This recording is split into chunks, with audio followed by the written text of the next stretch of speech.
সময় খানখানি হবে, অলসতার কারণে ভুলবশত তার কিছু ঘটনা বললে কি ছুটি দিয়েছে। এই ঘটনার বন্ধুকে ছুটে যাওয়ার কারণে তার একসাথে আমার মহানগর বন্ধুটা কেমন আছে? আল্লাহ বেরাস্তান বান্দার নবরাবার বন্ধুগুলোর প্রতিপালন করে নেবেন। আর যখন দেখতেছেন মায়ের রমজানে এরকম সুখবর সবাই এরকম সুখবর প্রাপ্ত মান করবেন, বান্দা তার আমল করবে, নবরাবার বন্ধু করে আমল প্রতিপালিত করেছেন। সেই কোরআন তেলাওয়াত করেছেন, জিকির আজকার করেছেন এবং মায়ের রমজানের বিশেষ করে নবরাবার বন্ধু করেছেন। ওই বান্দার ওই নফল নামাজের সওয়াবগুলো আর তার ফরজে লিপিবদ্ধ করে তার এবং আপনাকে জান্নাতের উচ্চ মানের দান করে দাও। সুবহানাল্লাহ। তাহলে এভাবেই ফেরেশতাদেরকে হুকুম পালন করা হবে। এই জন্যই বলবো যে মায়ের রমজান চলতেছে, রমজানটা কি শুধু আমাদের জন্য ছিল?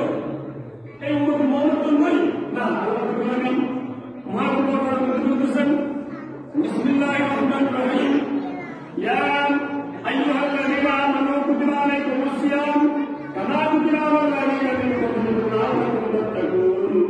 এই মাহে রমজানের রোজাগুলো শুধু উম্মত মুহাম্মদের জন্য করা হয়নি।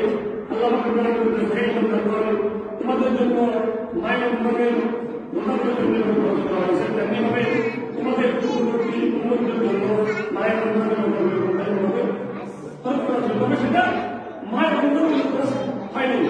কিছু কিছু সময় কোনো উম্মতের জন্য একটা রোজা দেখাও কি খরচ ছিল, আবার কোনো উম্মতের জন্য 3টা রোজা ছিল, কোনো কোনো উম্মতের জন্য 30টা রোজা ছিল, কোনো কোনো উম্মতের জন্য 90টা রোজা ছিল, একটা 3 মাস পর্যন্ত রোজা রাখতে হতো। কিন্তু ওই সকল বন্ধুরা, ওই সকল উম্মতেরা যে রোজা রেখেছিল, যে সওয়াবটা লিপিবদ্ধ করেছিল তাদের আলোচনার মধ্যে আল্লাহ রাব্বুল আলামিন উম্মত মুহাম্মদের জন্য স্পেশালভাবে এই 30টা রোজার বিনিময়ে অন্যান্য সকল সময়ের থেকে বেশি আমল বেশি দেখি তারা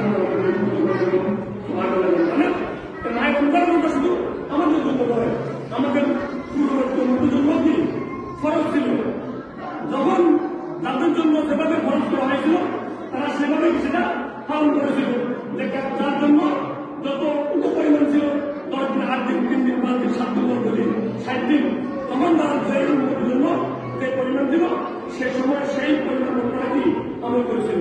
আর আমাদের জন্য যেভাবে 60 দিন বা 1 মাস আমাদের জন্য খরচ করা হয়েছে, আমরা যেই 1 মাসের কোথায় কি আমল করতে হবে এবং